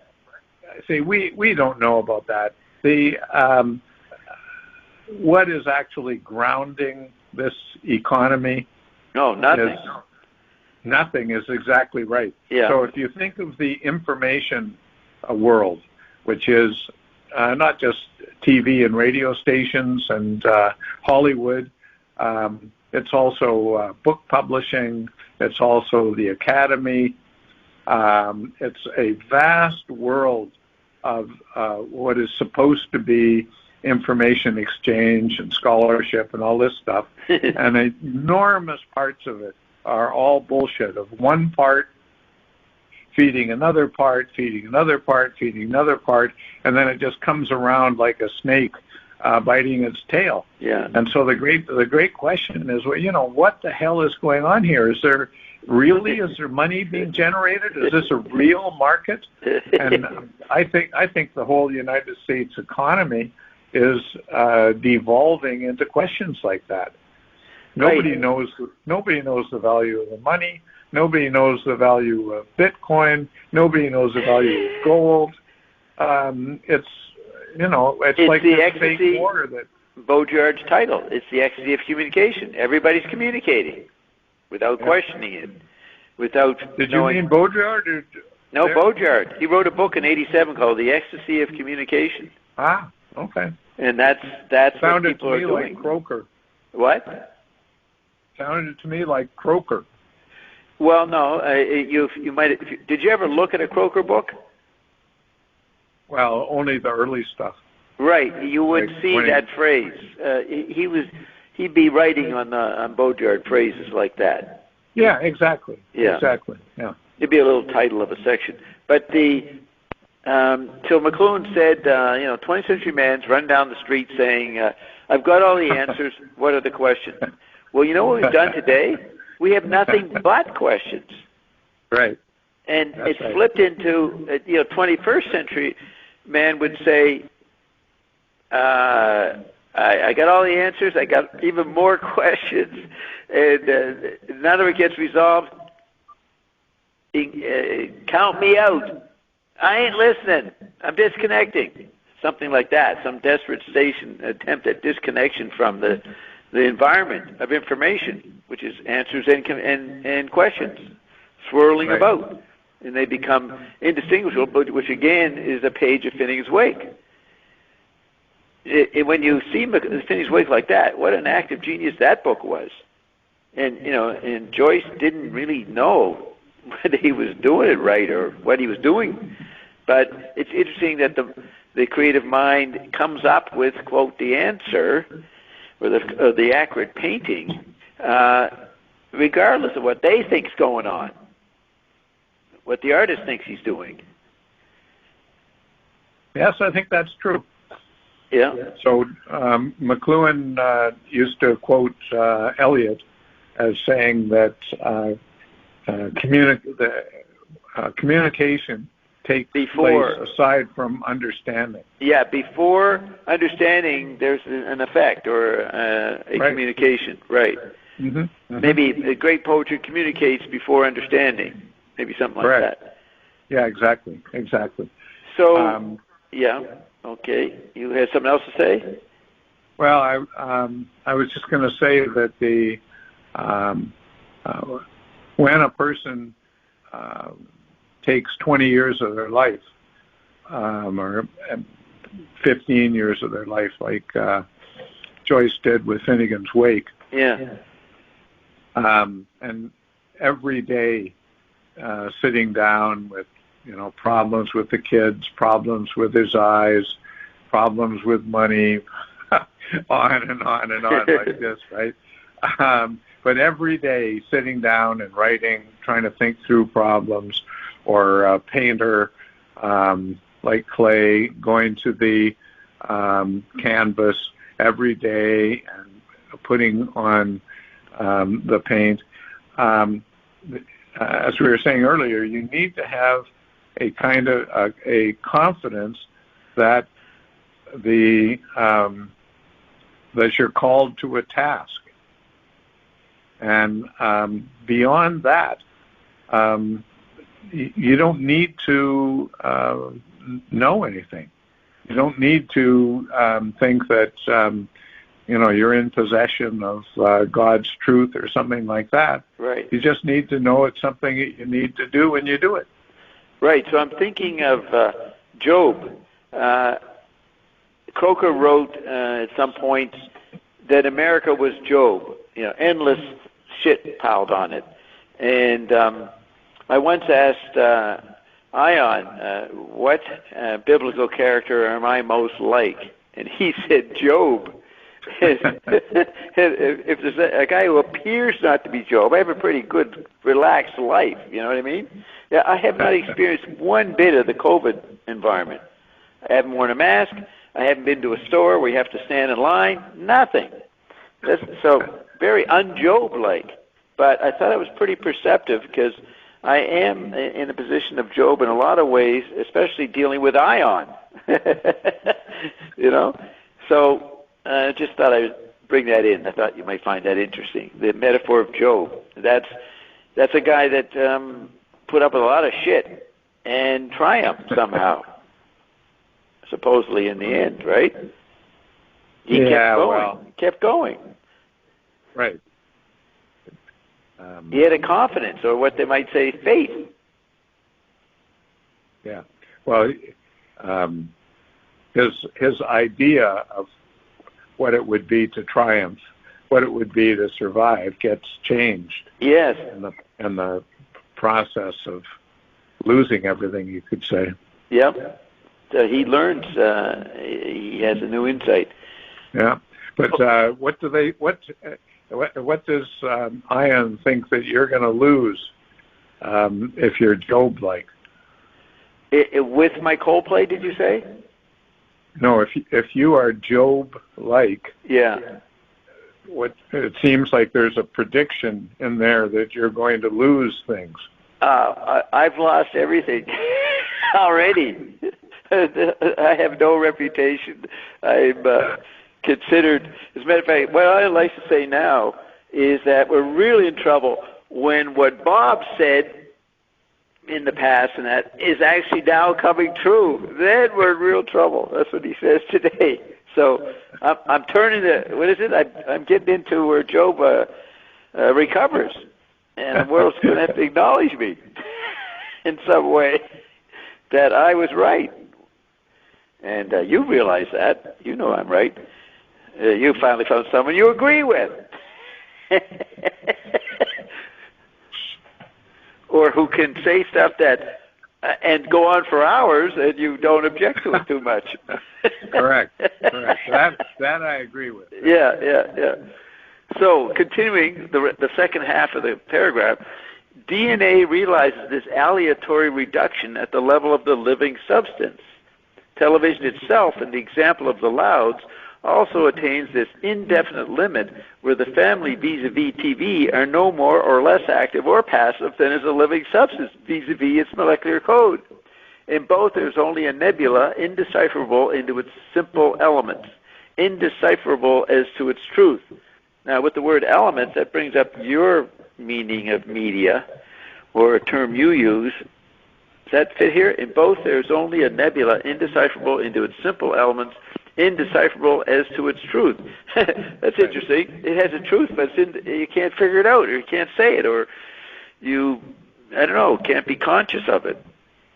I mean, he in all of the preceding paragraphs, he's basically explained that elements or truth need to be understood as self-dissolving. Yeah. He says a nebula indecipherable. So it could be that elements and truth are things that Baudrillard could pursue and wonder if there's some sense of them that would lead him out of the cul-de-sac that he's describing. Right. But he's not doing that here. No. He's using them in the negative sense. Remember, just in the paragraph before, he said, this whole process only makes sense to us in negative form. And, right. That's what he's saying here, too. Well, he's repeating himself again. But yes. This is in the middle of the article. I doubt if he gets out of it, but he might have something. It might be interesting to read the rest of the article. You know what I mean? To see where he gets or where he tries to get to. So I'm going to do it again, because this says some of the things that we were saying when we were interpreting previous paragraphs, and because every paragraph is repeating itself, we come to what we already said in this paragraph. Everywhere, because you said this, everywhere, in whatever political, biological, psychological, media domain, all these fakes. But he says, where the distinction between poles can no longer be maintained, that would be normal dialectic or contrast that humans recognize that they're different from someone else, where the distinction between poles can no longer be maintained. And that would explain why there's so much making distinctions in people over sex, class, gender, these kind of things are what they're all warring in the public about. Black Lives Matter. That's because there are no differences. Where the distinction between poles can no longer be maintained. One enters into simulation and hence into absolute manipulation. How is this manipulation if you're living in a world of fakes? But he's saying it's not passive. You're not passively manipulated, but the non-distinction of, okay, the manipulation is you don't understand this situation, of the non-distinction of active and passive. That's what he means. It doesn't mean the Bilderbergers are controlling you or something. It's absolute manipulation. I think he does mean something like that. I think he means that in a world in which all standards, all truth has disappeared, absolute manipulation becomes possible. And that's what we got now. In the, I agree with that, but I'm also discovering the other meaning. You are manipulated in this condition beyond what the Bilderbergers think they can do. Sure. Well, they're manipulated too. Right. So look at the massive protests going on. A lot of people think they're being manipulated. They're right. They're right. Yes, but it's more complex about what they're being manipulated by, or what they need to think through it more, which we're offering here. We're offering a way to think through, maybe by example, by our failure, about what is being manipulated. Sure.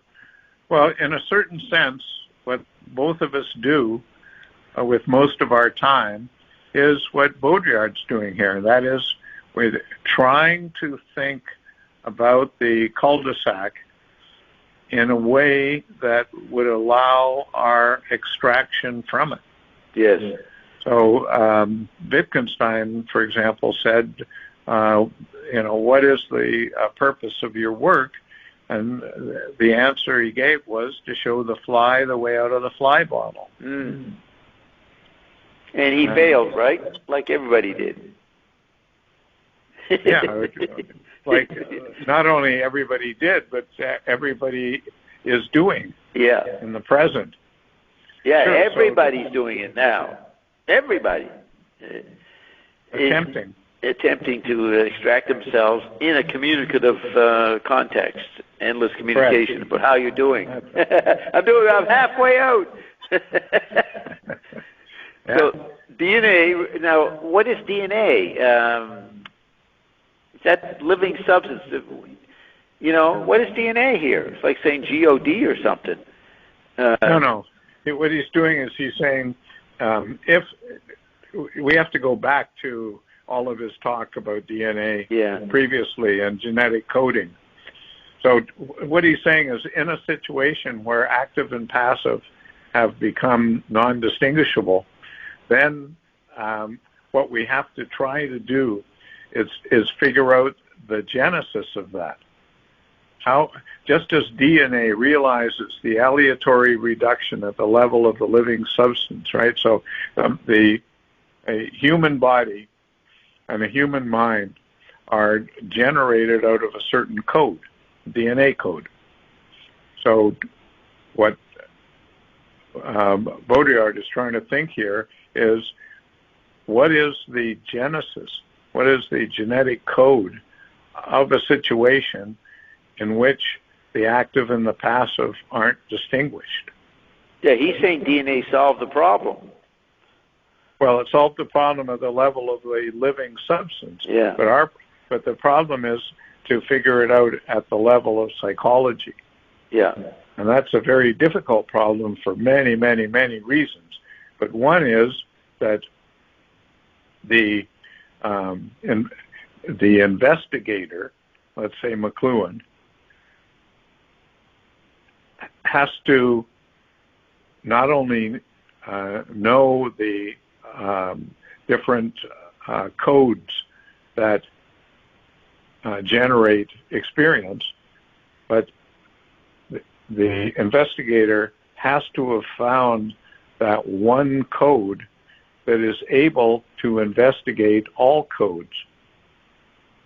And that's exactly where, or it's exactly one of the places where McLuhan research fails. Yeah. And that is that it does not understand many of the difficulties that McLuhan realized, and that that research into McLuhan has to take into account in reading them. Yeah. What was I going to say? So, replaying the stages of apprehension. The DNA code does that. And then you say psychology. We're failing on the psychological. Would you say metaphysical? Stick? Yep.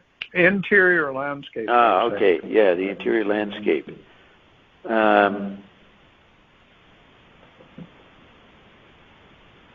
There was something else I was going to say, but I have to read this. Maybe it'll come back. DNA realizes this aleatory reduction at the level of the living. At the level, that's where the realization is, living substance.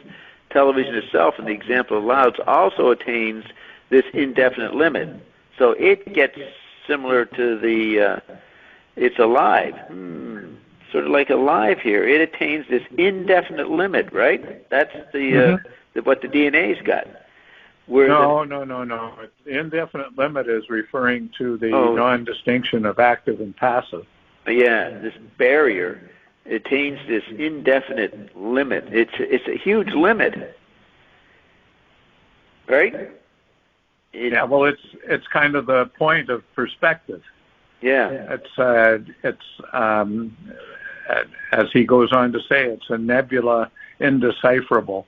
So they when the family is on TV, when life is dissolved into television, and when television is dissolved into life, then and you try to get a handle on what's going on here, there's nothing there. So it's just a nebula, a cloud. Yeah, and you way back at the beginning talked about the dot. You know that Ulysses ends in a dot. Yeah, that's true. Yeah, so this dot is huge here, maybe even a black hole. It attains this indefinite limit. where the family vis-a-vis TV are no more or less active or passive than is a living substance vis-a-vis the molecular code. In both, there's only a nebula indecipherable. That's what McLuhan says. If a lot of Laws of Media was written in the late 70s, so it ends with this unchartable milieu. In both, there's only a nebula indecipherable into its simple elements. You can't make it simple. So is that what it's saying? Well, as we said before, once you're into an indefinite limit, then the word and the concept of an element, or the word and concept of truth, are exploded. Yeah. And so it's not the case that the nebula that is indecipherable destroys elements in truth. It's the reverse is the case, where the implosion of elements and the implosion of truth have resulted in the cul-de-sac, which is this nebula that is indecipherable. Yeah. So I've actually come to some kind of temporary understanding. Got some insights tonight's discussion.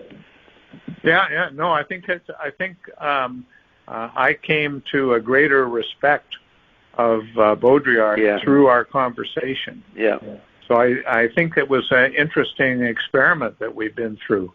I think that if we treat some of the stuff you're saying or some of the stuff that McLuhan says in a similar way, I think that's a good way of proceeding.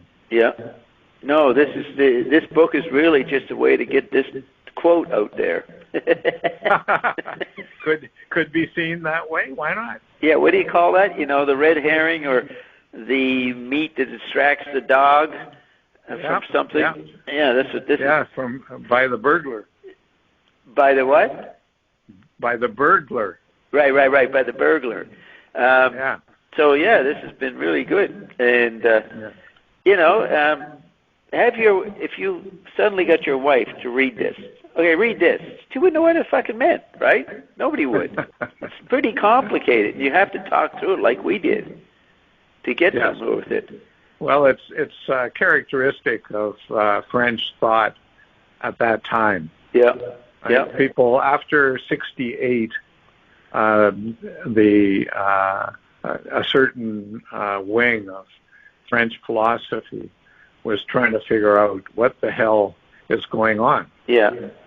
Right? It's and a lot of them discovered McLuhan and then bounced off McLuhan. That's right. Yeah. That's true. So this is actually a pretty good place to stop, I think. We're going to stop. Bob. So, Perfect. So next time we can take up some of the stuff that you talk about in terms of McLuhan and this quote. Right, and I'm thinking, I wonder if this feeling of getting understanding will go away. This is dangerous. Walk around thinking you know something.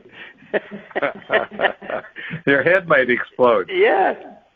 Okay, well, great talking to you, and we'll talk next week. Okay, Cameron. Good. Look forward, Bob. Thanks. Yeah. Bye-bye. Bye.